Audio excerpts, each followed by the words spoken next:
Kita harus selalu bersyukur, saudara, untuk keadaan kita, karena Tuhan sesungguhnya menyiapkan segala yang perlu, atau bahkan dalam istilah lain ya, disebut dengan Tuhan menyediakan daya dukung kehidupan. Seharusnya cukup daya dukung itu, tapi manusia yang tidak bisa mempergunakan atau mengelolanya dengan baik. Pada hari ini saya ingin melanjutkan cerita tentang perjuangan dari seorang manusia ciptaan Allah dalam upaya untuk mencari kebenaran, dalam upaya untuk mempertahankan persekutuan. Tetapi di dalam upaya itu ada pemikiran-pemikiran dan kehendak-kehendak yang tidak dicocokkan ya, dengan kehendak Tuhan tentunya, sehingga upaya-upaya manusia itu cenderung hanya untuk memuaskan hawa nafsunya ya, kalaupun toh dia dalam satu kerinduan untuk hidup benar di hadapan Tuhan, tapi kebenaran itu diartikan ulang sendiri ya, kebenaran itu diubah sesuai dengan kemampuannya atau kemampuan maksimalnya untuk mencari kebenaran itu. Nah, kita lihat dulu di dalam kitab Kejadian pasal 4 ayat yang ke-17. Dari Kejadian pasal 4 ayat yang ke-17 sampai ayat yang ke-26. Disinilah kita melihat satu contoh dari keturunan Kain.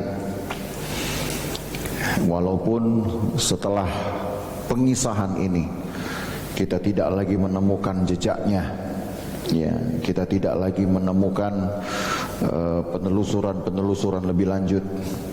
Tetapi karena bagian ini telah diberikan di dalam Alkitab sebagai satu riwayat untuk pembelajaran iman, maka kita perlu tahu, saudara.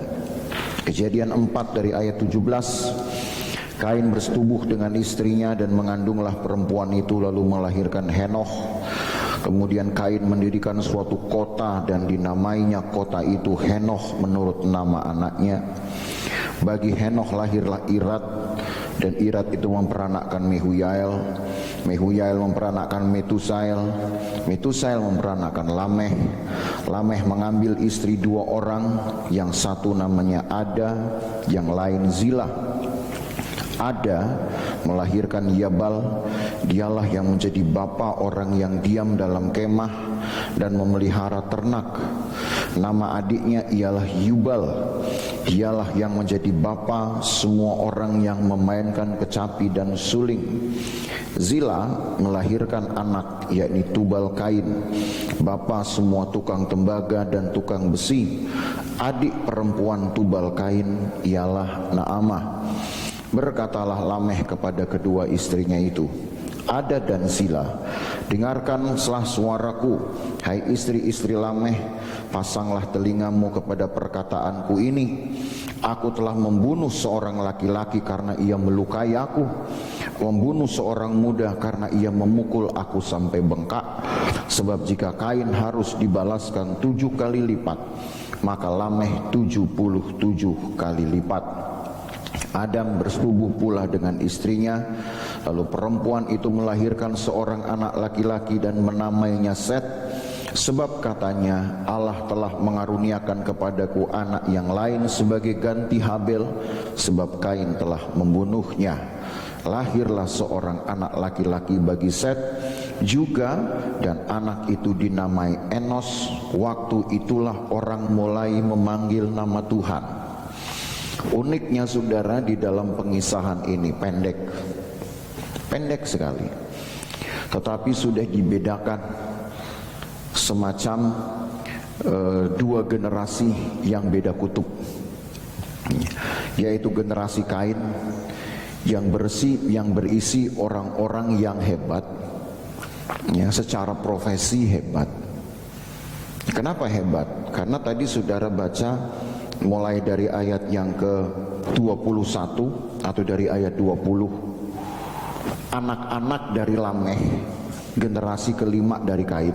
Ya, kita hitungnya itu karena tadi Kain melahirkan Henoh, ya, lalu Henoh melahirkan Irad, Irad melahirkan Mehuyael, Mehuyael melahirkan Metusael, itu yang keempat. Metusael melahirkan Lameh. Jadi ini 5 generasi. Ya, dihitung dari anaknya Kain yang namanya Henoh, Irad, Mehuyael, Metusael, baru Lameh. Generasi kelima dari Kain dibandingkan dengan generasi pertama dari Set. Siapa Set? Set adalah pengganti Habil atau anak ketiga dari Adam dan Hawa. Antara pengganti Set ini, pengganti Habil, kita sebutlah anak kasih karunia dari Adam dan Hawa. Walaupun generasi pertama yang disebut yaitu Enos, tetapi apa yang diceritakan di dalam Alkitab tentang kiprah Enos ini berbeda dengan generasi Kain, walaupun sampai generasi yang kelima. Baru generasi pertama Set saja sudah disebut sebagai orang yang memanggil nama Tuhan. Generasi Kain sampai yang kelima tidak kunjung juga untuk memanggil nama Tuhan.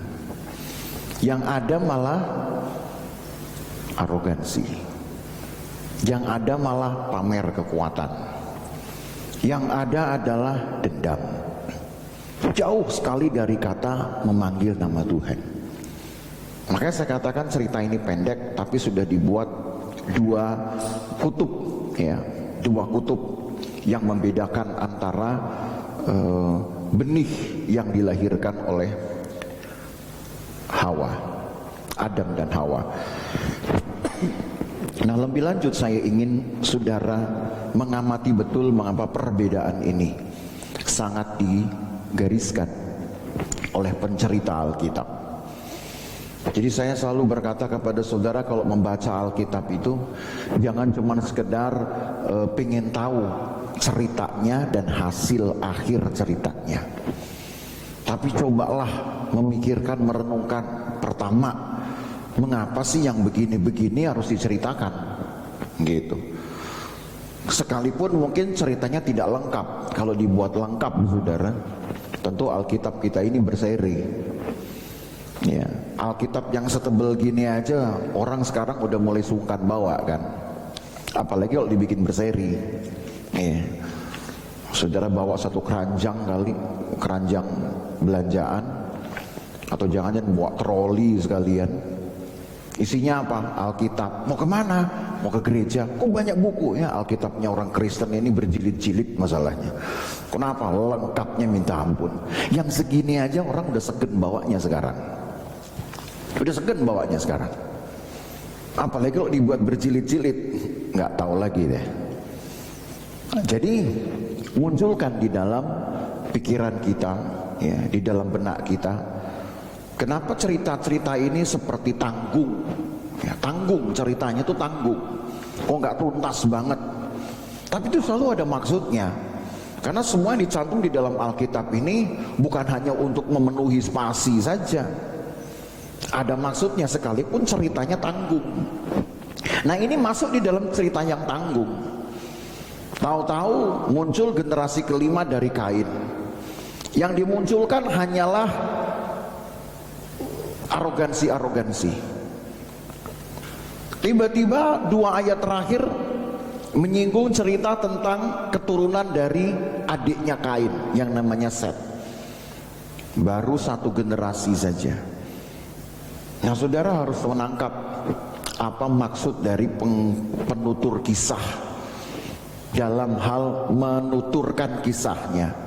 Karena atas seizin Tuhan, kisah-kisah itu dituliskan sebagai kitab-kitab terkanonisasi. Ada lebih banyak tulisan-tulisan yang tidak terkanonisasi. Tulisan itu kalau dikumpulkan saudara, itu mungkin kalau dihitung dari kitabnya saja, itu bisa 12 sampai 13 kali banyaknya dari kitab yang terkanon. Ada 800 dokumen, 800 kitab sedikitnya yang berhasil ditemukan, yang orang anggap ini sebagai sebuah tulisan-tulisan pewahyuan. Nah itu berarti angkanya sekitar 12 sampai 13 kalinya Alkitab. Makanya saya bilang kalau itu semua dikanon, itu semua dibukukan, saudara gimana caranya membawa 13 buku itu? Ya, bawa keranjang belanjaan belum tentu juga muat. Ya, bisa-bisa robek adanya. Apalagi sudah bawa keranjang dari Indomart, sudah robek pegangannya. Mau bawa troli udah bikin penuh gereja. Tapi kalaupun ada kisah-kisah yang tanggung tadi saya katakan, dicatat, dimasukkan dalam Alkitab, itu karena memang Allah mengizinkan hal itu terjadi sebab di sana ada pesan ilahi. Itu yang namanya kalam, itu yang namanya firman. Nah, saya katakan kepada saudara, dua kutub diperlihatkan di sini. Kutub dari generasi Kain, generasi orang yang keluar jauh dari hadirat Tuhan. Kan itu kita bahas Kain dalam 2 minggu terakhir. Orang yang sudah semakin jauh dia dari hadapan Tuhan. Dan karena dia jauh dari hadapan Tuhan, ternyata itu mempengaruhi juga cara keturunannya menempatkan diri di hadapan Tuhan. Makin jauh saudara. Dan terbukti dari generasi kelimanya yang namanya Lameh itu, dengan sombongnya atau dengan bangganya, mungkin bangga dengan sombong ini akhirnya beda-beda tipis ya. Jadi berhati-hati saudara. Kadang-kadang orang bangga itu melupakan peran Tuhan. Jadi bangga itu sebenarnya jangan-jangan bahasa halus, bahasa sopan untuk sombong ya. Karena Lameh berkata begini, ayat yang ke-23, berkatalah Lameh kepada kedua istrinya itu, Ada dan Zila, dengarkanlah suaraku hai istri-istri Lameh, pasanglah telingamu kepada perkataanku ini. Aku telah membunuh seorang laki-laki karena ia melukai aku. Dia membalas orang yang melukai bukan dengan luka yang sama besarnya. Dia membalas orang yang melukai bukan dengan sebutlah penderitaan yang sama yang dia terima, tetapi dia membalasnya lebih besar saudara, yaitu bahkan dengan melenyapkan nyawa. Bukan lagi menghadirkan penderitaan, bukan lagi membuat ukuran yang sama untuk penderitaan yang dia dapatkan dari orang lain, tapi orang lain itu justru dibuat hilang nyawanya. Itu yang saya katakan sebuah hukum pembalasan yang tidak seimbang. Karena rupanya dia buat ini pakai dasarnya adalah firman Tuhan. Karena dia berkata selanjutnya, membunuh seorang muda karena ia memukul aku sampai bengkak. Nah baru saudara tahu melukainya itu seperti apa. Cuman dipukul sampai bengkak. Ya harusnya kalau mau fair, dia balas pukul sampai bengkak saudara.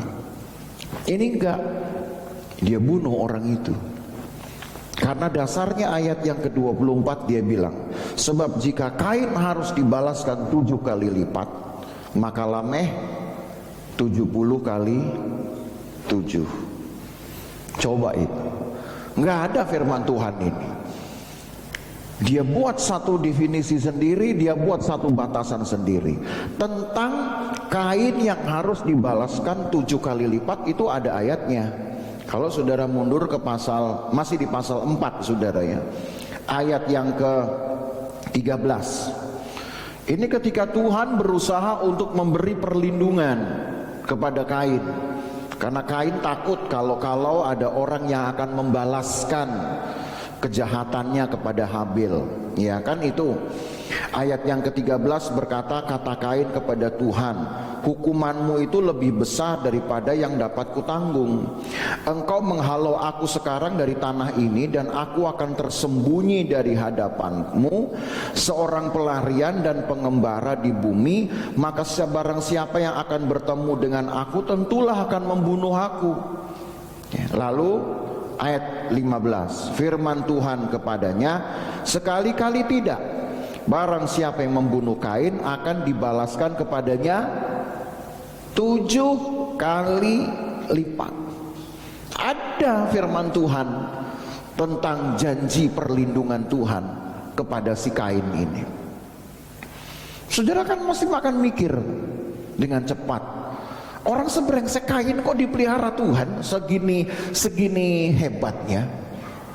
Orang Kristen minta perlindungan dari Tuhan, rasanya susah sekali. Sepertinya kita terbuka oleh serangan musuh dari segala arah. Tapi untuk seorang yang sebrengsek Kain ini, saya katakan Kain orang brengsek sudah. Kenapa orang brengsek? Ya karena sudah dinyatakan salahnya oleh Tuhan, sudah ditunjuk salahnya, yaitu di hatinya. Bukannya dia berbalik, bukannya dia cari pemberesan, dia cari pembenaran. Inilah manusia, saudara. Sudah jelas ditunjuk kesalahannya, sudah jelas didakwa kesalahannya, tapi dicari pembenaran. Itu aja masih dipelihara Tuhan loh, saudara. Coba kalau saudara pikirkan ini, kita tentu komplain sebagai manusia. Orang benar kemana? Ya sudahlah, bagi kita akhirnya tersedia sebuah kesimpulan cepat. Kalau kepada orang-orang yang hidupnya menjauh dari Tuhan saja Allah masih berikan perlindungan, dengan maksud mungkin kasih kesempatan dia balik, maka kepada orang-orang benar tentu lebih dari itu Allah bisa berikan. Saudara cukup terhibur dengan kata-kata ini? Sudahlah dengan orang-orang yang jahat, kok dia baik-baik aja ya, perasaan saya anak Tuhan kok nggak dibela. Jangan menuntut yang belum waktunya. Kenapa? Karena pembalasan adalah hak Tuhan dan Allah bekerja sesuai dengan waktunya. Jangan nuntut yang belum waktunya. Kalau waktunya Tuhan masih kasih kesempatan untuk yang jahat balik, jangan kita langsung hukum duluan yang jahat. Siapa kita? Seolah kita menjadi lebih berkuasa dari Tuhan. Banyak musuh kita mungkin, dan banyak yang kita inginkan terjadi atas musuh-musuh kita. Itu logis. Logis, namanya musuh, saudara, maunya kan kita kalahin. Tetapi kalau Tuhan masih mau memberi kesempatan bagi musuh-musuh kita itu untuk balik kembali, maka supaya tenang hati ini sambil menunggu jalan Tuhan, mau dikasih kesempatan kayak dia, atau mau nanti dihukum kayak musuh-musuh kita, supaya kita jangan stres, Alkitab ajarkan, kasihilah musuhmu, kalau perlu doakan dia. Maka tenang hati ini. Yang bikin kita stres kan karena kita ingin takdir terjadi atas mereka, belum waktunya. Jadi sabar aja, saudara. Toh nanti kita akan lihat bahwa di kutub sebelah, di kutub dari keturunan Set, itu ada pekerjaan Allah yang hebat kok. Karena kita belum kesana aja. Jadi santai saja hidup itu, saudara, jalani saja. Nanti Tuhan yang akan mengerjakan banyak hal yang tidak terduga. Tapi saudara harus tahu dulu yang pertama di sini, bahwa orang-orang yang makin jauh dari Tuhan menuntut lebih banyak dari apa yang Tuhan firmankan, dan merasa bahwa itu adalah hal yang dapat dibenarkan. Maka ketika Lameh berkata, kalau Kain dibalaskan 7 kali lipat, berarti saya keturunan Kain harus lebih banyak dong. 70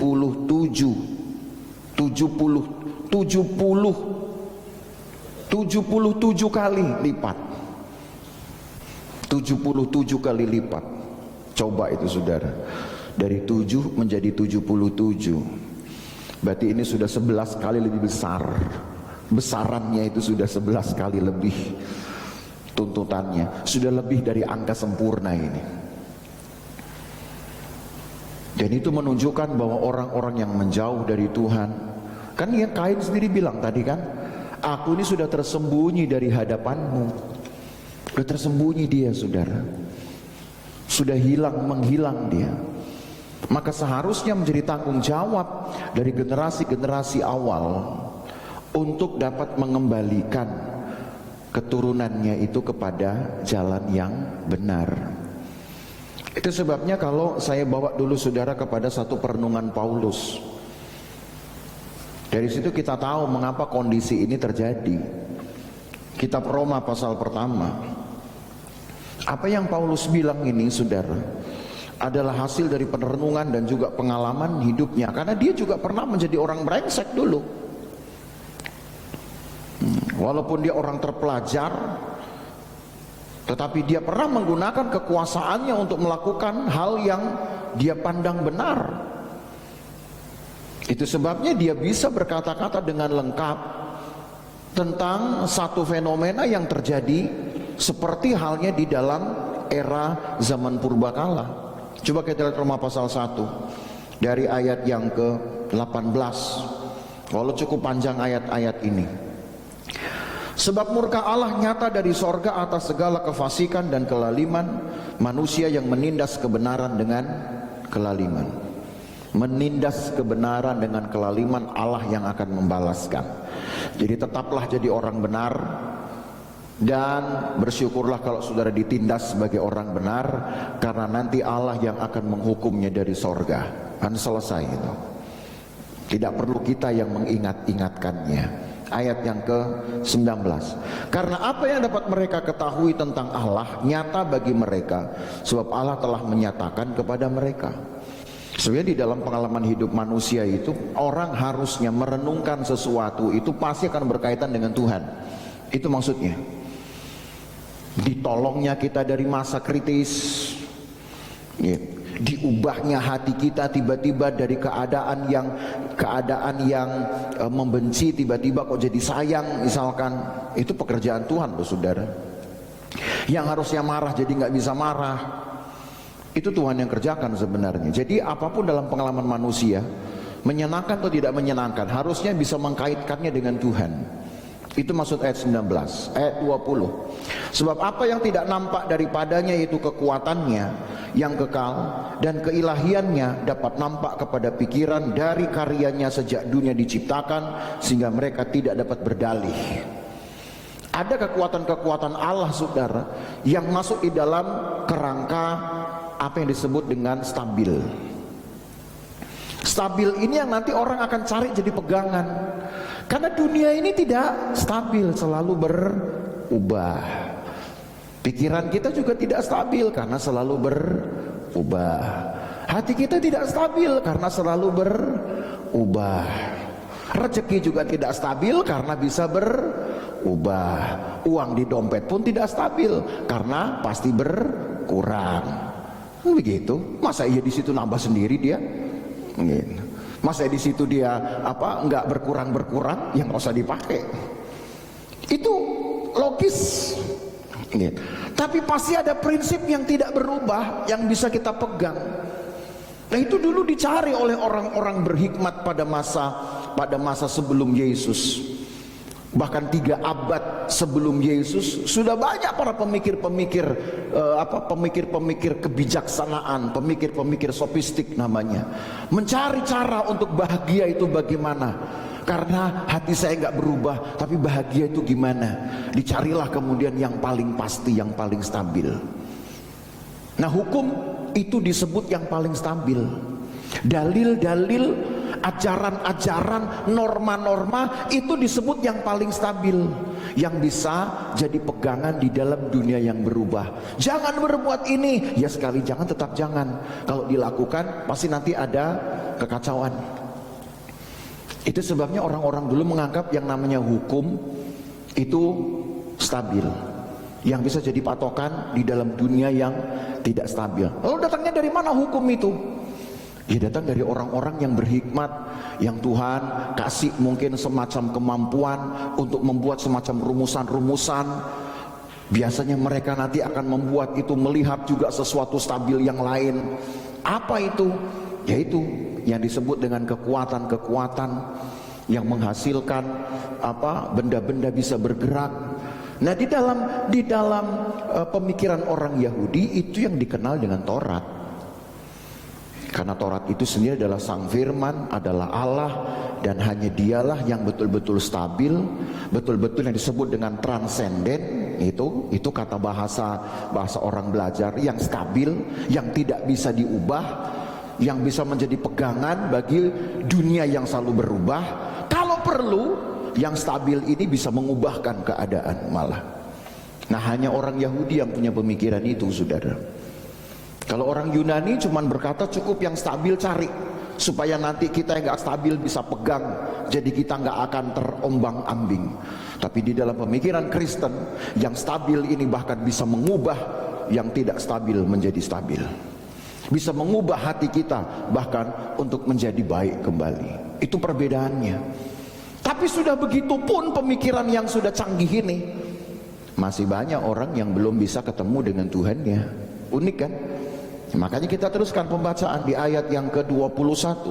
Sebab sekalipun mereka mengenal Allah, mereka tidak memuliakan Dia sebagai Allah atau mengucap syukur kepadanya. Sebaliknya pikiran mereka menjadi sia-sia dan hati mereka yang bodoh menjadi gelap. Sekalipun mereka mengenal Allah tapi tidak mempermuliakan Allah, tidak menghormati Allah. Sama seperti bandingannya, walaupun tidak dapat dibandingkan, tapi bisa juga dijadikan bahan perbandingan.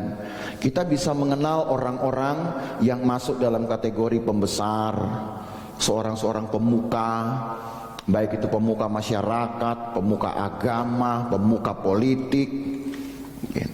Saudara bisa kenal, tapi saudara juga bisa tidak menghormatinya. Nah, seperti inilah cerita itu ingin diangkat, kisah ini ingin diangkat. Sekalipun mereka mengenal Tuhan, siapa Tuhan? Pencipta langit dan bumi. Siapa Tuhan? Oh, Dia ini yang disebut dengan yang transenden, yang stabil, yang tidak bisa berubah. Tapi kita nggak berusaha untuk memuliakan Dia, sehingga sedapatnya nanti kita dapat menyenangkan hatinya. Itu yang tidak terjadi, termasuk di dalam keturunan Kain. Cuman tahu, oh ya Allah ini yang dulu ngusir nenek moyang saya nih. Ini Allah dulu yang justru mengutuk tanah dan mengutuk ladang pekerjaan saya nih. Kita nyari selalu sesuatu yang bisa disalahkan. Itu yang terjadi, sudah. Lalu ayat 22, karena manusia tidak memuliakan Tuhan, mereka berbuat seolah-olah mereka penuh hikmat, tapi mereka telah menjadi bodoh. Jadi kalau ada orang yang saudara anggap pinter ngomong tentang Tuhan, hati-hati. Kalau hidup ibadahnya tidak sebaik kata-katanya, berarti dia hanya pinter ngomong tentang Tuhan, tapi dia tidak punya pengalaman dengan Tuhan. Catat baik-baik kalimat ini, saudara. Ingat baik-baik. Sekarang banyak orang pinter ngomong tentang Tuhan, tapi nggak mengalami Tuhan. Bisa meyakinkan orang untuk mengubah konsepnya tentang Tuhannya. Bisa dirubah dari Tuhan A, Tuhan B, jadi ikut Tuhannya saya. Bisa. Ini saya bicara sudah multikultural ya, sudah bukan hanya dalam konteks gereja kita saja. Ini sudah banyak kebudayaan, banyak denominasi, banyak gereja. Lalu kita bilang, wah ini orang hebat, ini orang udah kenal Tuhan ini. Iya, cuman kenal tok. Tapi kalau orang ini nggak mengalami Tuhan, saudara bisa lihat dari hidup ibadahnya. yang gak sejalan dengan yang dia pahami. Nah, disinilah titik jatuhnya orang Israel, saudara. Tahu tentang Tuhannya, tapi gak alami Tuhannya. Makanya saya selalu berkata kepada saudara, entah saudara mengingatnya, entah saudara masih memperhatikannya, menjadi orang yang belajar banyak tahu tentang Tuhan, baik di dalam bungkus sebuah ilmu pengetahuan khusus yang namanya teologi kah, tidak salah. Tapi kalau sampai teologi membuat kita nggak mengenal Tuhan, itu buat saya cuman buang waktu dan buang uang. Termasuk membuang juga kesempatan hidup. Untuk apa? Mendingan encim-encim yang kalau gigi goyang langsung berdoa. Untuk apa sih? Berdoa supaya gigi saya nggak goyang, Om, katanya. Saya pikir-pikir, apa ya sampai ke situ ya Tuhan bisa bikin gigi? Ya bisa aja sih, saudara. Ada yang begitu dulu di Jawa Timur, gigi goyang berdoa, saudara. Saya nggak tahu sudah gigi goyang berdoa atau main cabut aja. Ya. Itu masih ada yang seperti itu. Daripada orang belajar payah-payah, buang ongkos, buang waktu, Tuhan aja nggak dialami, tapi bisa bikin orang berubah konsep. Ini ayat ini bilang, mereka berbuat seolah-olah penuh hikmat tapi bodoh. Jadi banyak sekarang orang bodoh itu pakai label. Labelnya adalah label-label strata dari pemenuhan ilmu, tapi bodoh. Ini bodoh bodoh yang bagus ini namanya. Ya. Ayat 23. Mengapa mereka tidak memuliakan Tuhan? Karena ini masih kaitan dengan ayat 21. Mereka menggantikan kemuliaan Allah yang tidak fana dengan gambaran yang mirip dengan manusia yang fana, atau burung-burung, binatang-binatang yang berkaki empat, atau binatang-binatang yang menjalar. Bisa dengan hikmat manusia mereka bisa menggantikan Allah pencipta alam semesta. Mereka menggantikan Allah yang transenden itu, tiba-tiba dijadikan Allah yang terbatas, Allah yang hanya, atau Allah yang bisa diatur menurut maunya sendiri, Allah yang bisa diatur menurut kreativitas pikiran. Oh, Allah saya ini kuat kayak naga, misalkan gitu. Naga kan nggak perlu menyembah Tuhan, saudara. Cukup minum apa namanya itu? Yang cap naga itu apa sih? Kok lupa saya itu. Susu. Ah, itu dia. Itu kan ada naganya. Saudara tahu juga itu. Begitu minum itu langsung saya kuat seperti Tuhan, begitu. Minum aja itu satu kerat kalau perlu, ya. Belum tentu jadi Tuhan juga. Tapi herannya Allah yang besar itu bisa diatur begitu rupa, hanya sesuai bentuk dari kreativitas pikiran manusia. Dan herannya banyak orang yang bisa diyakinkan untuk ikut menyembah. Patung disembah. Sampai satu kali Nabi Elia bilang, kali sedang tidur kali. Ya, coba disembah dulu dengan teriak-teriak.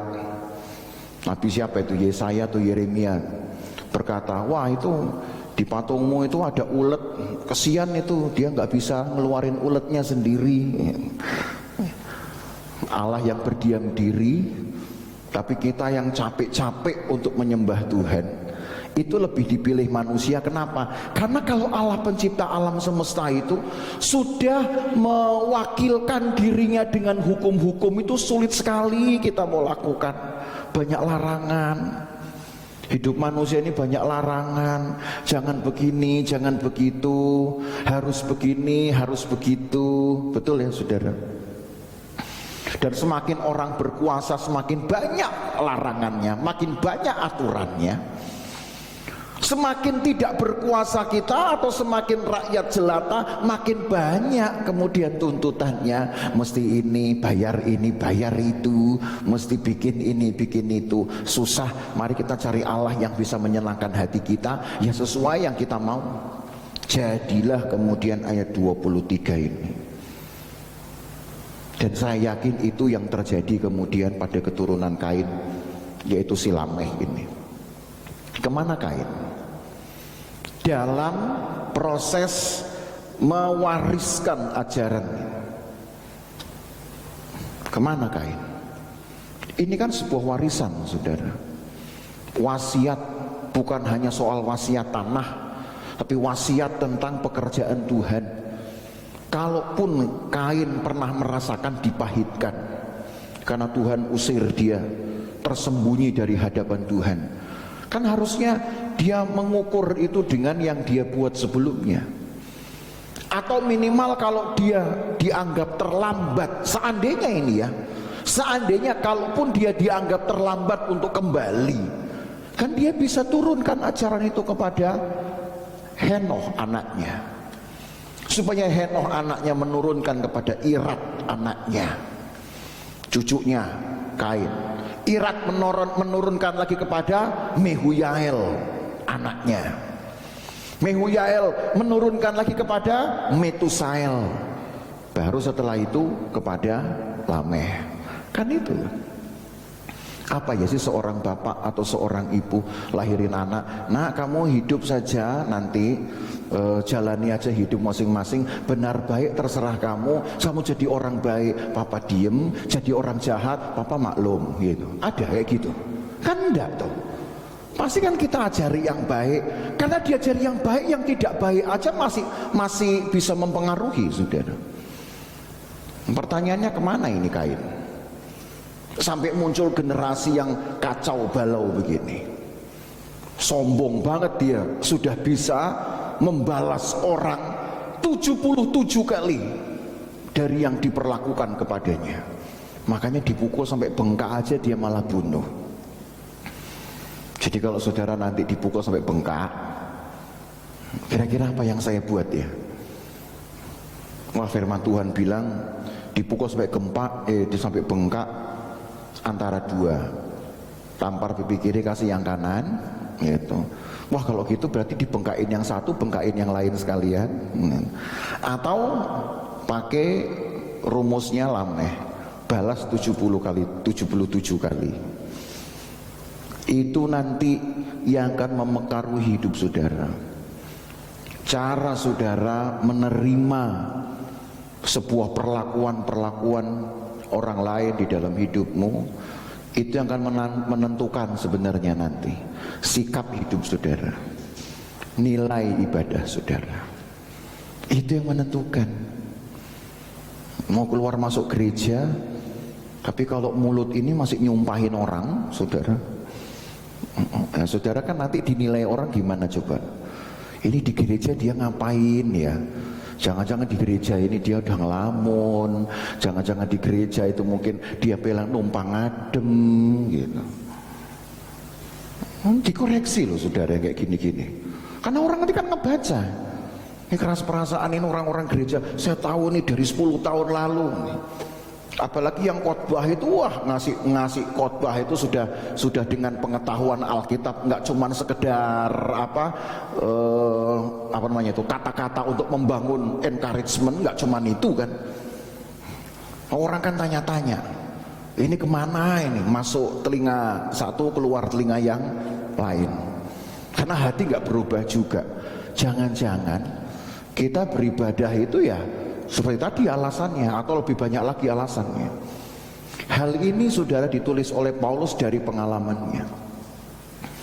Itu sebabnya waspadai mengapa banyak orang walaupun sudah diajar untuk mengenal Allahnya tidak mengalami Allahnya, karena tidak mempermuliakan Tuhan.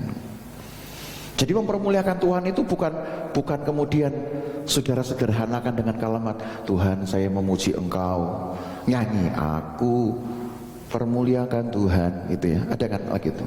Dan hatiku bergembira karena Dia. Lalu saudara bilang, oh saya sudah mempermuliakan Tuhan. Oh enggak, bukan itu.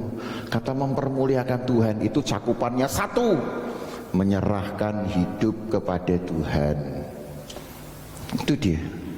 2, mengikatkan diri pada kehendak Tuhan.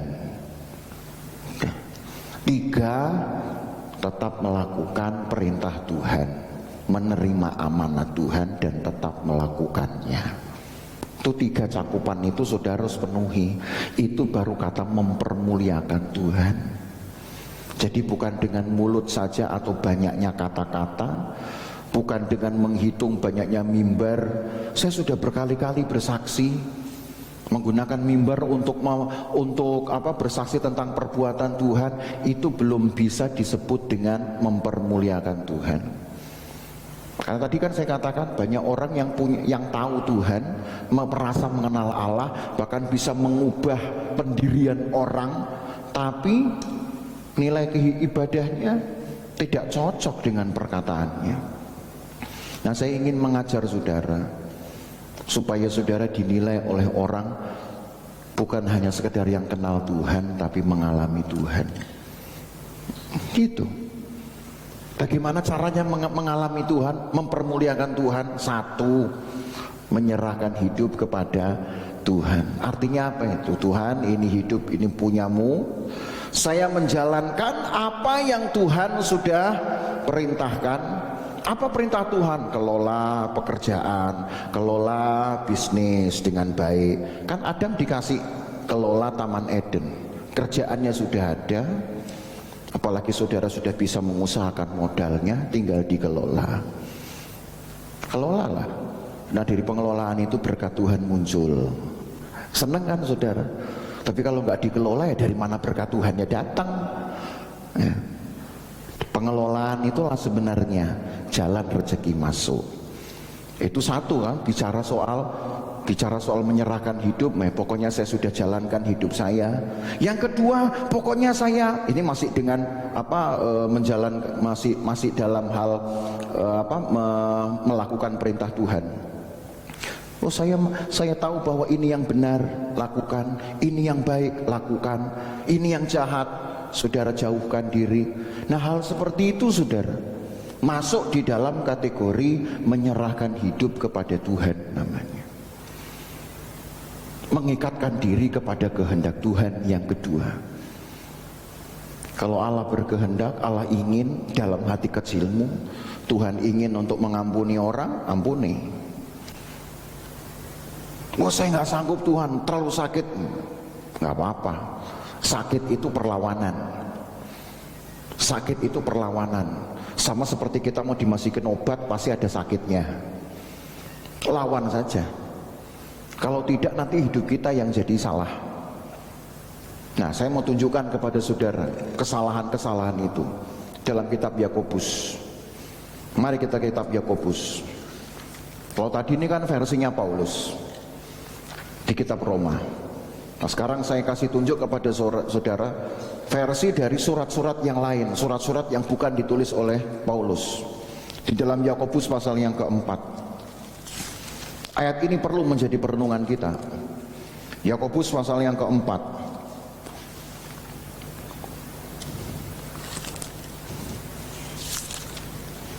Ayat 1. Dari mana datangnya sengketa dan pertengkaran di antara kamu?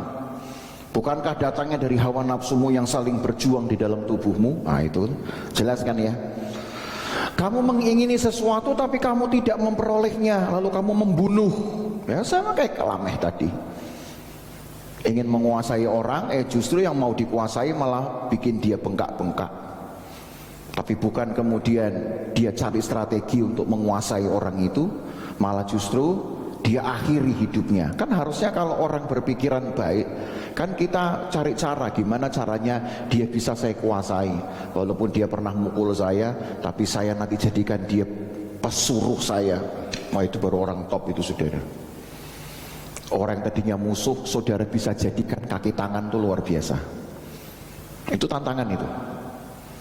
Jadi jangan kemudian musuh, saya lenyapkan orang ini. Kalau perlu saya cari orang ketiga, saya lenyapkan orang ini. Enggak, saudara cari cara. Enggak usah dilenyapkan. Gimana caranya musuh ini jadi kaki tangan saya.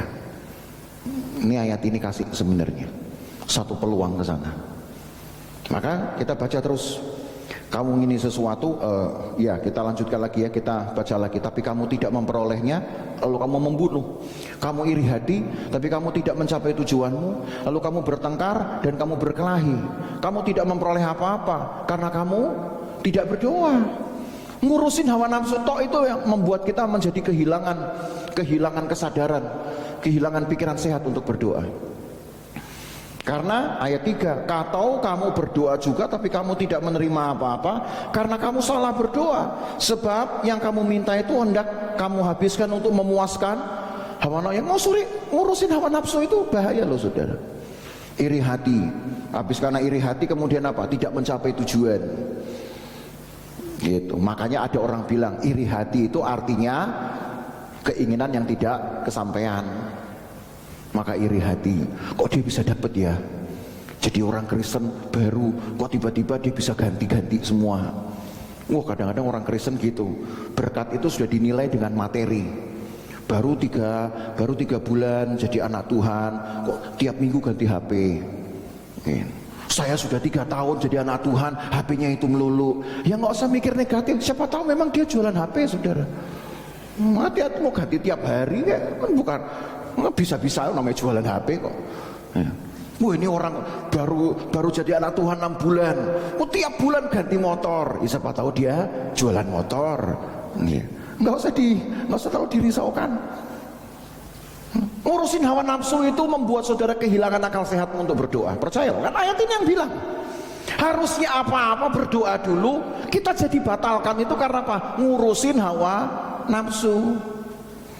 Maka itu terjadi sudah di dalam kehidupan Lameh itu karena itu.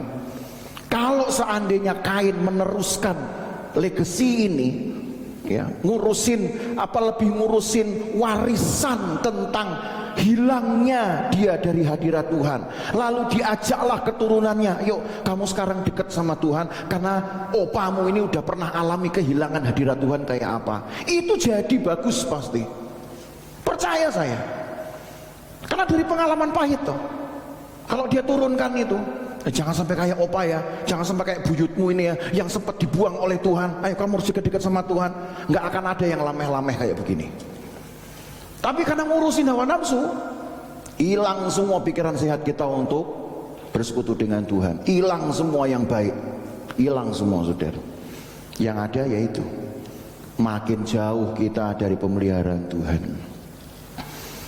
Jadi anak Tuhan itu yang penting setelah menyerahkan diri kepada Tuhan, ikatkanlah dirimu dengan kehendak Tuhan. Berani berkata ya terhadap firman Tuhan, saudara juga harus berani mewujudkannya. Jangan setiap kali khotbah amin, amin, tapi pulang jadi acong misalkan, nggak jadi amin. Nah ini repot nih saudara. Amin di sini harus amin di luar, amin di sini mulut, di sana harus perbuatan. Itu baru cocok. Ya, jangan gara-gara saya khotbah gini saudara mulai takut bilang amin ya. Waduh bilang amin nanti saya keluar. Nah, itu tantangan saudara. Berani ngomong amin di sini, di luar gereja gimana? Ya, jadi kalau anak Tuhan hidup seperti ini, percayalah keturunan-keturunan seperti Lameh pasti tidak ada. Jadi jangan disalahkan ini kemudian sebagai hukuman Tuhannya. Apa yang Allah buat nggak pernah salah saudara. Apa yang Allah buat nggak pernah salah. Tapi kalau sampai terjadi kesalahan-kesalahan seperti ini di dalam kehidupan Kain bahkan keturunannya, salahnya itu adalah kita yang kurang bijak memilih diri kita mau ditempatkan di mana di hadapan Tuhan ini. Kalau Allah usir, buktinya Adam dan Hawa juga diusir dari Taman Eden, bahkan dihalau dengan pedang yang bernyala-nyala di pintu gerbang masuk menuju pohon kehidupan. Masih bisa melahirkan keturunan yang baik. Sayang kita kekurangan waktu untuk menjelaskan si Enos ini. Enos ini kita jelaskan nanti minggu depan. Ya. Artinya kalau 2 orang ini, sebutlah Adam dan Hawa, kita sebut 1 orang. Ini. juga punya pengalaman yang sama seperti Kain anaknya, dibuang dari persekutuan yang dekat, yang intim dengan Tuhan. Itu bisa lain hasil kok. Buktinya Adam dan Hawa masih dapat menurunkan generasi-generasi yang baik melalui Set. Ya, kita belum bisa bahas. Tapi kalau kemudian keturunan Kain, keturunan kelima, saudara, mungkin saya mikir-mikir, saya merenungkan, karena setelah itu kan nggak diceritakan lagi. Ya, kalau saudara kembali ke Kejadian tadi pasal yang keempat, setelah Kejadian pasal 4, maka habis dengan cerita Lameh itu, nggak ada lagi kelanjutannya di ayat yang ke-24, karena ayat 25 sudah menceritakan lagi tentang anak kasih karunia yang Tuhan kasih lagi kepada Adam dan Hawa. Sampai ayat 24 nggak diceritakan, tutup buku. Saya merenungkannya sebagai sebutlah ini satu perenungan kewaspadaan buat kita. Begitu sudah ada gerakan yang makin jauh dia dari hadirat Tuhan, maka ini hasilnya tentu akan lebih buruk. Udah tutup cerita aja. Orang Jawa bilang podo ae, sami mawon, nggak ada yang berubah. Jadi kan gitu, kita harus tahu, wah ini berarti ujung-ujungnya makin kacau, udah Alkitab nggak ceritakan lagi. Kacau. Dan semua yang kita ceritakan itu tentang yang kacau, dosa ada pengacaunya, tetapi diceritakan dalam upaya supaya yang kacau-kacau ini masuk di dalam pembentukan. Tapi kalau dia mengalir sendiri lagi kepada yang lebih kacau, itu saudara akan tahu, pasti ditutup lagi ceritanya. Itulah model penceritaan Alkitab. Yang kacau-kacau habis. Kita tidak mau tentu dibuang oleh Tuhan, saudara. Allah ciptakan kita itu untuk menjadi teman persekutuannya kok. Dan kalaupun toh sempat manusia-manusia yang salah ini dibuang, seolah-olah dijauhkan dari persekutuan dengan dia, supaya kita pada akhirnya merenungkan kepahitan hidup itu sebagai satu semangat untuk tidak mengulangi lagi yang sama. Sambil juga kita merumuskan sebuah pembelajaran yang dapat diwariskan kepada keturunan-keturunan kita kelak. Tuhan memberkati kita, Bapak Ibu Saudara. Kiranya kita memiliki semangat untuk hidup dekat dengan Tuhan, ya. Hidup dekat di dalam persekutuan dengan Tuhan itu. Jangan sampai kita memiliki keturunan-keturunan yang semakin jauh dari Tuhan. Mungkin pahitnya bukan hanya mereka yang merasakan, kita juga ikut merasakannya. Tapi selalu ada waktu sambil kita memperbaharui hidup kita, ya, pasti kita dapat menerima pengalaman-pengalaman baru yang menyenangkan, ya. Mari kita berdiri. Kita nyanyi satu pujian. Ku tidak takut sebab kau besertaku, ku tidak bimbang sebab engkau Allahku. Yesus pegang tangan saudara, dia pegang hidupmu, maka janganlah takut. Orang boleh mengancam engkau, tapi engkau hanya boleh mendoakannya. Sampai pada waktunya Tuhan akan melakukan pembalasannya. Atau mungkin jangan-jangan Tuhan yang inginkan musuh-musuh kita itu takluk di bawah kaki kita. Jadi jangan stres duluan, jangan marah duluan, jangan komplain duluan. Apa yang Tuhan buat itu pasti baik adanya.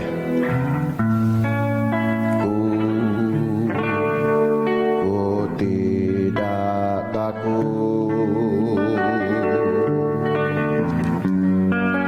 sebab kau besertaku.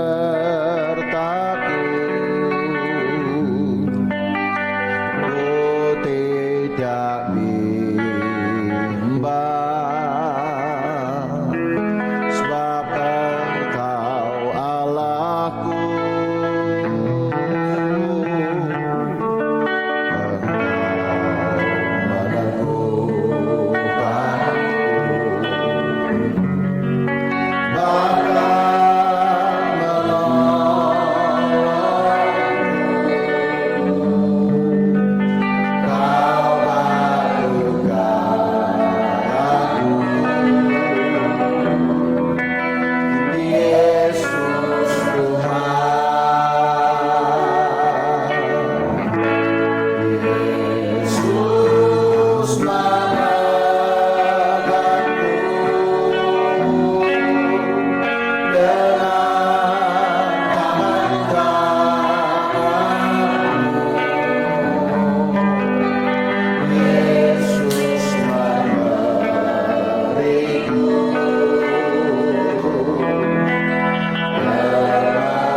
saudara renungkan. Kemenangan itu bukan hanya ketika kita berhadapan dengan musuh. Karena kita menyangka mungkin musuh-musuh kita itu semua adalah yang terlihat.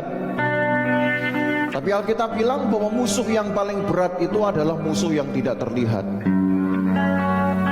Hawa nafsu kita itu musuh kita, saudara. Saya tidak bicara tentang kekuatan-kekuatan jahat. Itu sudah pasti dalam musuh kita, dan kita menyadari itu musuh kita. Kuasa-kuasa jahat, roh-roh kegelapan, itu memang musuh kita, dan saya yakin saudara menyadari itu sebagai musuh.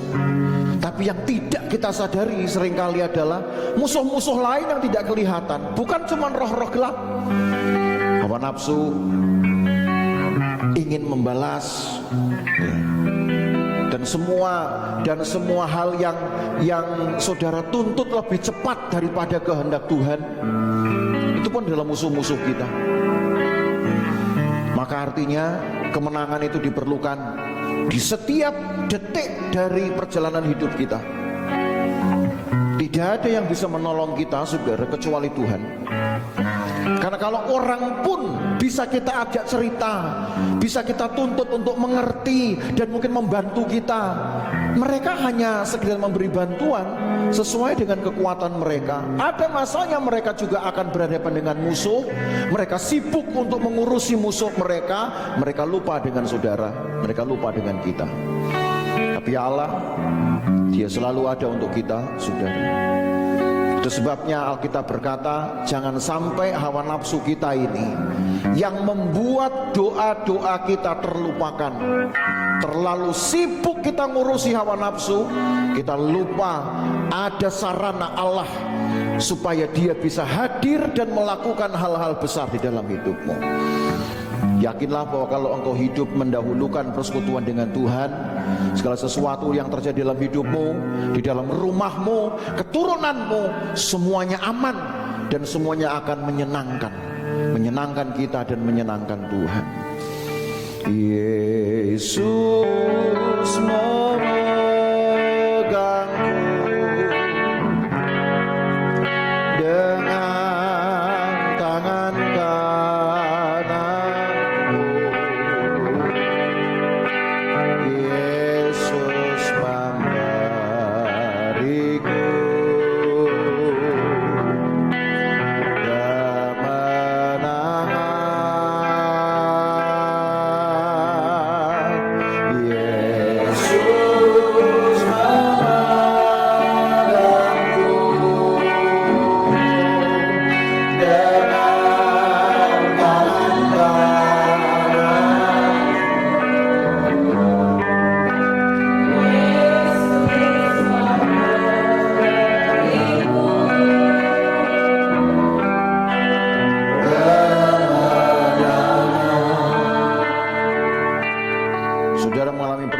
di dalam hidupmu. Saya tidak tahu apa musuh-musuh saudara hari ini, tapi jangan hanya sekedar mendeteksi musuh-musuh yang engkau bisa lihat, yang engkau sudah sadari. Banyak musuh kita yang seringkali tidak kita sadari, lebih banyak jumlahnya, saudara. Dan kalau saudara rasa bahwa itu sudah mulai mengalahkan kesadaranmu, mengalahkan konsentrasimu, mengalahkan pikiran sehatmu, sebelum datang ancaman-ancaman yang memperburuk situasimu, berdoalah kepada Tuhan. Saudara boleh angkat tanganmu, saya berdoa untuk saudara. Di dalam nama Yesus, di dalam nama Yesus, di dalam nama Yesus, pegangi tangan mereka, Tuhan. Biarlah mereka tahu bahwa mereka hanya butuh Tuhan saja. Dengan begitulah mereka punya kesempatan untuk memuliakan Engkau, karena mereka tidak ingin mencari orang kedua atau orang ketiga atau orang kuat manapun, tapi hanya datang kepada Tuhan, mempercayai bahwa hanya Engkau yang punya kemampuan mengatasi segala masalah. Di dalam nama Yesus, Tuhan pegangi tangan mereka, berikan kemenangan ya Tuhan. Hanya Engkau yang pasti, hanya Engkau yang tetap, hanya Engkau yang stabil. Engkau bukan hanya bisa mengatur, tapi Engkau juga bisa mengubahkan yang berubah-ubah. Di dalam nama Yesus, Tuhan tolong hiburkan mereka yang susah. Di dalam nama Yesus, Tuhan beri kelegaan mereka yang sedang terpuruk, yang sedang mengalami tekanan. Di dalam nama Yesus, berikan sukacita kepada mereka yang mungkin sedang disakiti atau diposisikan tidak menyenangkan. Di dalam nama Yesus, sembuhkan mereka yang sakit. Terima kasih banyak Tuhan. Biarlah Tuhan berkuasa atas hidup kami. Kami juga berupaya supaya hanya Engkau yang berkuasa atas hidup kami, berkuasa di dalam pikiran kami, berkuasa di dalam perkataan kami, berkuasa di dalam perbuatan kami, supaya nama Tuhan betul-betul dipermuliakan dan kami sudah memuliakan Engkau. Terima kasih banyak Tuhan. Berkati umat-Mu dari sehari ke sehari, pagi hingga malam hari, dan menuju ke pagi lagi. Begitulah Tuhan aktivitas kami manusia ini. Sebagaimana yang sudah-sudah Engkau telah memelihara, kami percaya hal yang sama Tuhan masih akan kerjakan. Terima kasih banyak Tuhan. Berkati mereka yang juga masih bisa mengembalikan milik Tuhan sebagai satu kewajiban atas kerelaan dan juga kesadaran mereka akan firman-Mu. Berkati ya Tuhan, berkati dan tolong mereka yang mungkin sedang terpuruk, tolong mereka yang mungkin sedang mulai terancam pekerjaan, tolong mereka bahkan yang sudah mulai kehilangan pekerjaan. Di dalam nama Yesus, Tuhan tunjukkan bahwa kuasa-Mu tidak terbatas, asal hati kami selalu berharap kepada Tuhan dan menjaga persekutuan dengan Engkau. Terima kasih banyak Tuhan Yesus. Kiranya kebahagiaan ini juga yang Engkau lengkapi bagi kami, khususnya untuk tahun-tahun yang sudah Engkau tambahkan untuk Tante Syuping. Tuhan berkati di dalam usia yang sudah ditambahkan dengan kekuatan, sehat dan kebahagiaan tentunya. Terima kasih banyak Tuhan Yesus. Berkat-Mu ada atas kami semua. Kalau kami pulang sebentar, jagai kami di jalan, jauhkan kami dari segala bahaya, celaka, perbuatan jahat orang lain, dan kami dalam keadaan yang baik seisi rumah tangga kami, seisi rumah kami. Terima kasih banyak Tuhan Yesus. Maka Bapak Ibu Saudara sekalian, pulang dengan bawa berkat dari Allah Bapa, kasih sayang dalam persekutuan dengan anaknya Yesus Kristus, penyertaan Roh Kudus memelihara kita dari hari ini sampai selama-lamanya, dan berkat ini kita terima dalam nama Tuhan Yesus Kristus. Segala kemuliaan hanya bagi Tuhan. Segala hormat pujian hanya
bagi bersama kita berkata amin.